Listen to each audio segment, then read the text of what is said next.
Please please April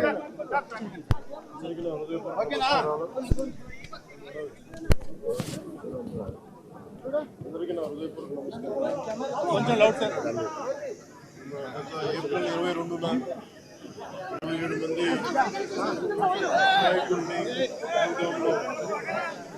ఉగ్రవాదులు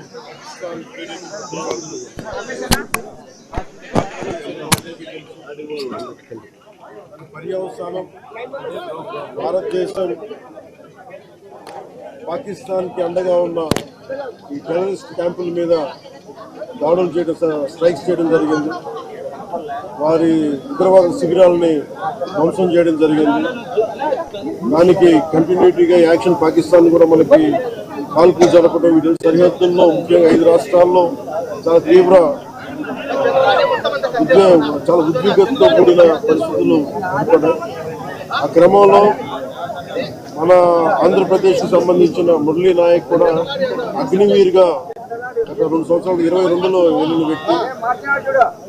మన తల్లిదండ్రులతో మాట్లాడుతూ ఉంటే ఒకటే చెప్పాను, నేను దేశం కోసమే పుట్టాను, దేశం కోసమే చనిపోతాను అనేది పదే పదే చెప్తా ఉన్నాడు. ఎందుకు నాయన మనకు ఆ ఉద్యోగాలను తండ్రి అంటున్నా కానీ లేదమ్మా నాకు రైల్వే ఉద్యోగం వచ్చినా రైల్వే ఉద్యోగానికి పోలేదు, కేవలం దేశం కోసం పనిచేస్తాను, నేను దేశం కోసం చచ్చిపోతాను అన్న కమిట్మెంట్ ఉన్న వ్యక్తి. కానీ దురదృష్టవశాత్తు చాలా చిన్న వయసులో 23 ఏళ్ల వయసులో తన ప్రాణాలని కోల్పోవాల్సి వచ్చింది. పదే పదే మొన్న కూడా ఏం చెప్పారంటే, నిజంగా ఉగ్రవాదుల తోటాలు కానీ సరిహద్దుల యుద్ధాలు కనుక జరిగితే దాని పర్యావసనం, దాని ప్రాణాలు మొత్తం సమస్త భారతంలో కనిపిస్తూనే ఉంటాయి, దాన్ని ఎక్కువ అవుతూనే ఉంటాయి. దానికి ఒక బలమైన ఉదాహరణ మురళీ నాయక్ గారి మరణం. చాలా చాలా బాధ కలిగించింది. 23 ఏళ్ళ చిన్న వయసు. మన ఎవరు భారతదేశంలో ఎవరు యుద్ధం కావాలని కోరుకోలేదు, ఎప్పుడు మన పరాయి దేశాల మీద యుద్ధం చేయలేదు. మనల్ని సంరక్షించుకోవడంలో మన యుద్ధం చేయని తప్పక పరిస్థితులు.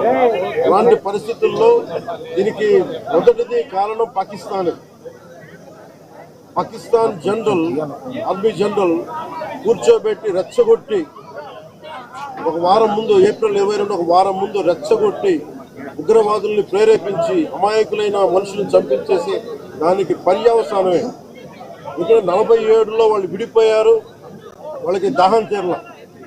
4 యుద్ధాలు చేశారు ఇప్పటిదాకా, దాహం తీరల. ఇప్పటికీ అమాయకులను పట్టం పెట్టుకుంటా ఉన్నారు.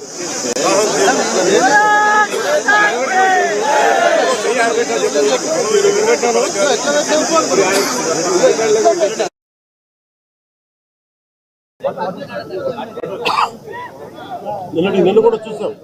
సీజ్ ఫైర్ అన్న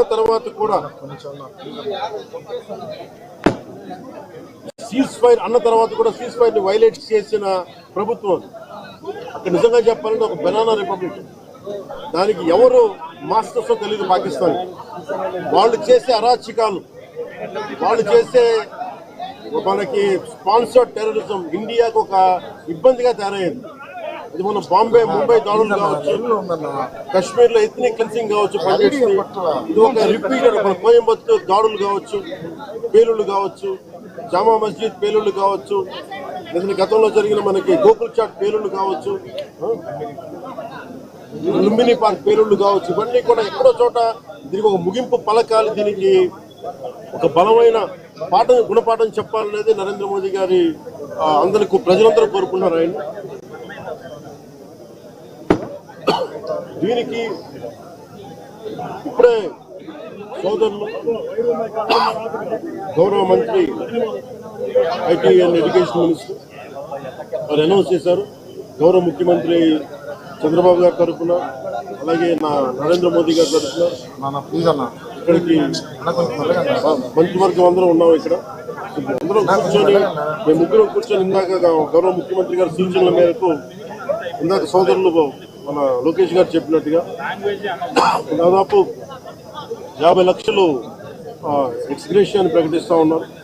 అలాగే ఒక 5 ఎకరాల పొలం అని కూడా తెలియజేశారు. అలాగే 300 గజాలు ఇంటి స్థలం అని కూడా అనౌన్స్ చేశారు. అలాగే ప్రభుత్వంలో వాళ్ళకి ఎవరికైనా సరే వాళ్ళ నాన్నగారికి కానీ ఎవరికి కానీ ప్రభుత్వ ఉద్యోగం కూడా ఖచ్చితంగా ఇవ్వాలనేది క్యాబినెట్లో ముందు పెట్టి నిర్ణయం తీసుకుంటాం.